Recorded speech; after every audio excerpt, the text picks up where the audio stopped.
So this, so this is Dialectics. It's actually two patches, and I'll show you the second one in a moment. Again, I apologize. This is one of those patches where I feel I need to talk about what's going on rather than write a bunch of text that pops up. And the basic idea of dialectics is that it is two loopers that interact with one another. They're independent in their own ways, but there are also ways in which they can be mingled together, let's say. So they run in parallel. They use the same clock. You can use a tap tempo or MIDI clock is also accepted. And it's a, one of these clocked loopers that I've done before. And in a lot of ways, there's nothing new here, but it's a lot of ideas that I've toyed with and sort of shoved together into one patch that I really like.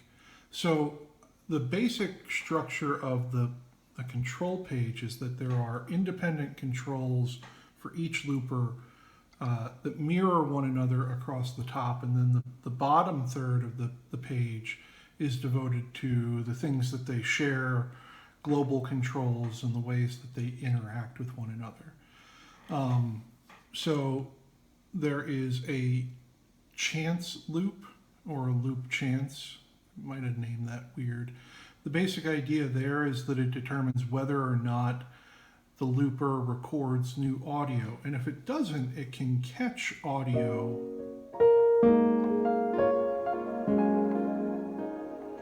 it'll repeat what's in its buffer until something replaces it.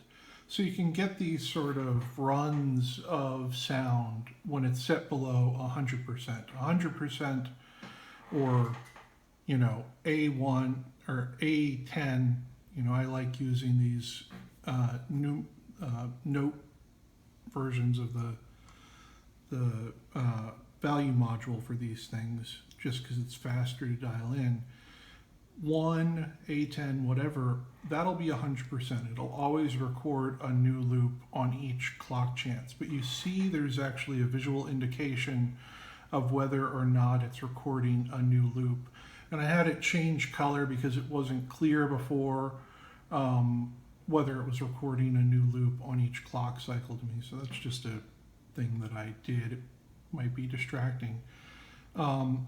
Then there's a mute chance. So the patch can get kind of busy. One way to deal with that is to reduce the amount of stuff that's being heard.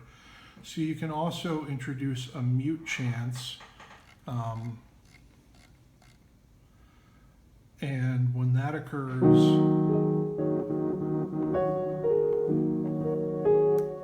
that looper won't be heard for that particular clock cycle. And we see here an indication of whether or not the loop is muted and what its amplitude is, which we'll come back to in a second, because there's a way that the loops are mixed together. And then across the second row, we start getting into the loop controls for each one. So you can set the pitch. And then for left and right, you can have reverse. So you could have reverse on one side and not on the other, which I've found to be a really interesting way to create a stereo field. There's a start position modulation for each one. That's fixed, but I tried to tune it to something that I found really satisfying, and this really expands the stereo sound, I think, a lot.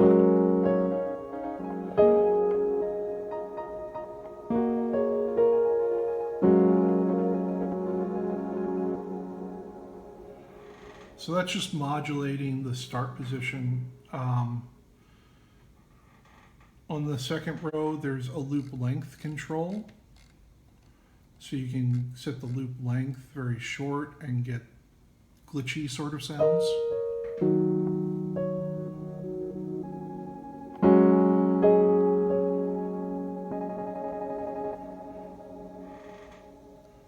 Or set it to, you know, fully play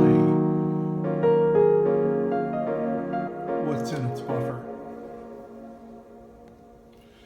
And then there's a feedback control where you can feed the loop back into itself like a delay.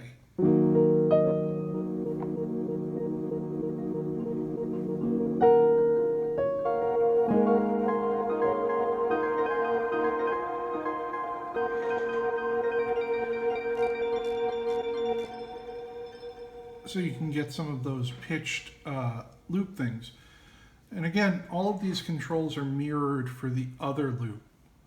So you have total control over them and you can configure them in very different ways, which I think is part of the fun of this patch. Even with all of this control, the way that I approach it is sort of a happy accident machine. It's a weird paradox, right? That the more control you have over the system, in some ways, the less predictable the results, because there are so many things to account for.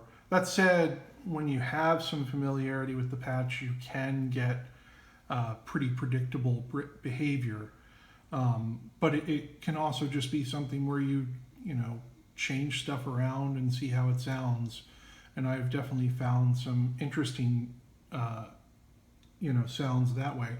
The other thing that you can do is feed loop B into loop A. So it will, first of all, be affected by whatever the parameters of loop A are, but then if loop A is feeding back, it'll be fed back through that loop cycle.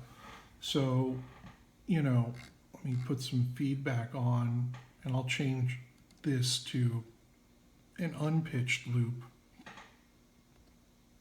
and change this to a pitched loop.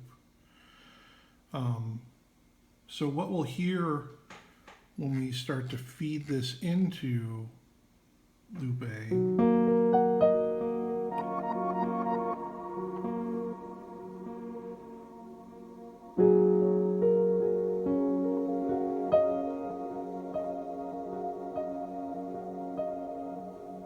is the output of loop B gets fed back when loop A is set to, no pitch change. It just functions kind of like a regular delay.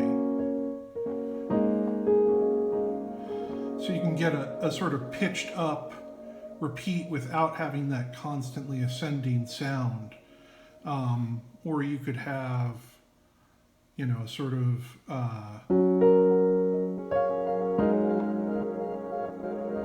something where loop B plays forward and then gets repeated in reverse.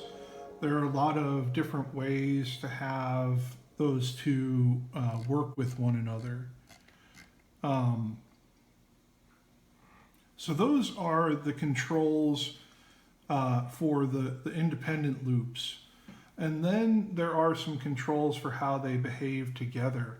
There's this mix control, which will set the relative mix of one loop to the other.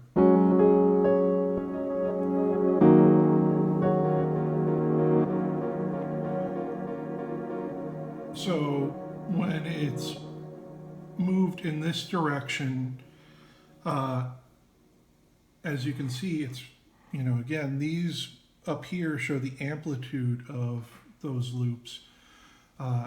This pixel gets brighter and this one gets dimmer because more amplitude is devoted to the mix on the controlled by the left controls. The loops are stereo, but I just wanted to have it so you turn it this way and the thing over here gets louder.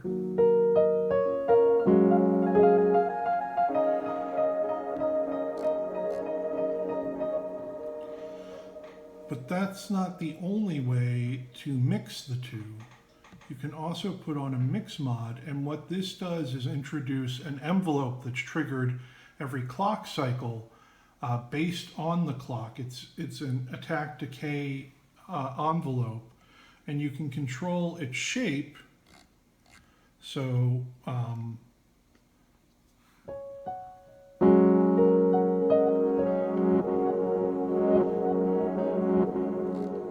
this becomes a depth control for how much you'll hear loop B. So if you set this all the way to 0, you'll only hear loop A. And as you start to feed this in, that envelope will cut into the amplitude of loop A.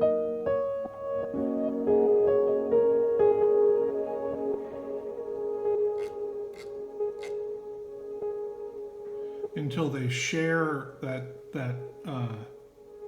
amplitude range. And you can see again, you know, one will get brighter and the other one will get quieter. They sort of crossfade against one another.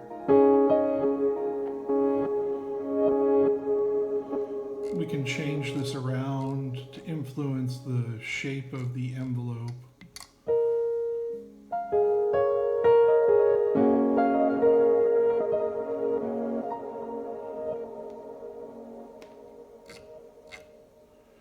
And then the linear mod will make the envelope is exponential. The linear mod will make it linear.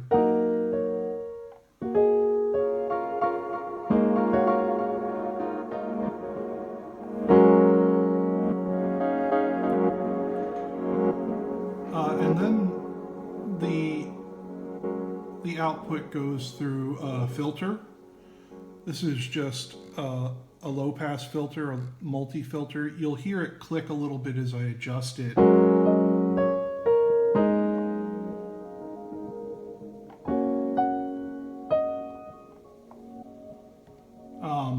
You know, sometimes those pitched up sounds can get a little bit shrill. So it's a way to reel that in. And then this is where the two different versions come in. Dialectics RVB has, as you might guess, a reverb. I'm going to switch over to its cousin or sibling or mirror twin. Dialectics mod has modulation of the loopers.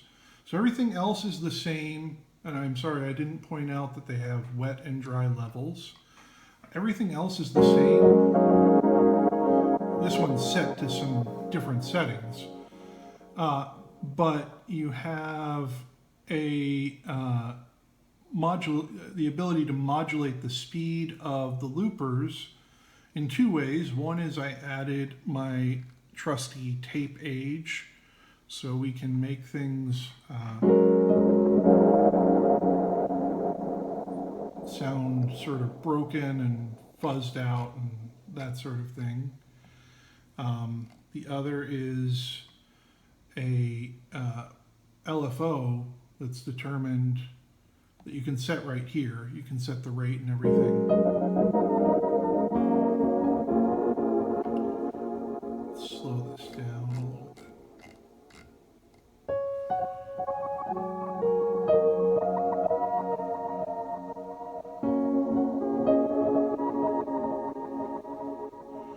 And you can send the pitch modulation or the speed modulation to one or the other of the loopers, or both, or neither. You just set a push button and it determines which one is being modulated.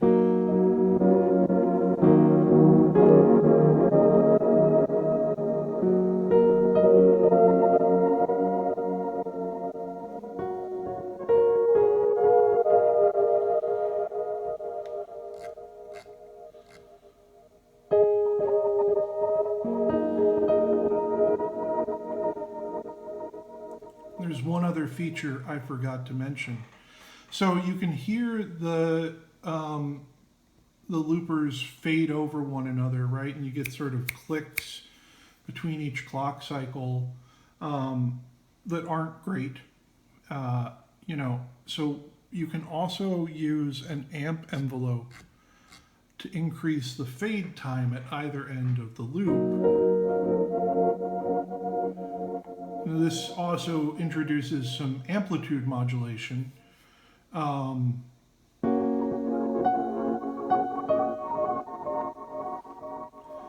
So, that may or may not be desirable, but you can push it really far and have basically almost like a tremolo effect.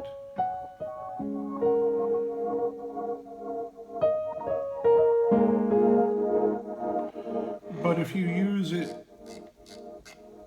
just subtly, it can really help cut down on that sort of crossfading effect.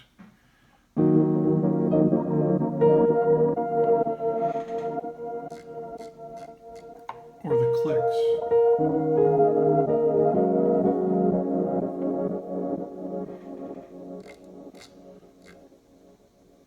So those are the Dialectics patches. They're part of my series of Christopher makes patches where ZOIA plays along with him. It's a combination of the predictable and the random that I'm a fan of. You can get all sorts of fascinating sort of ambient sounds, delay sounds, glitchy sounds. Particularly when you set the loop lengths low, they do some really cool, stutter things. But this is a patch that I found to be really useful because, like I said, when you're just sort of dialing stuff in, it can be hard to predict what you get, and there are happy accidents. And for me, that's a good thing. If I just wanted patches where I could predict what was going to happen every time I'd play like unmodulated delay lines. So, some people may not like that. Some people may. If you are the sort of person who likes that, I think you'll like this patch. And those are the Dialectics. And thank you for checking it out, and have a good day.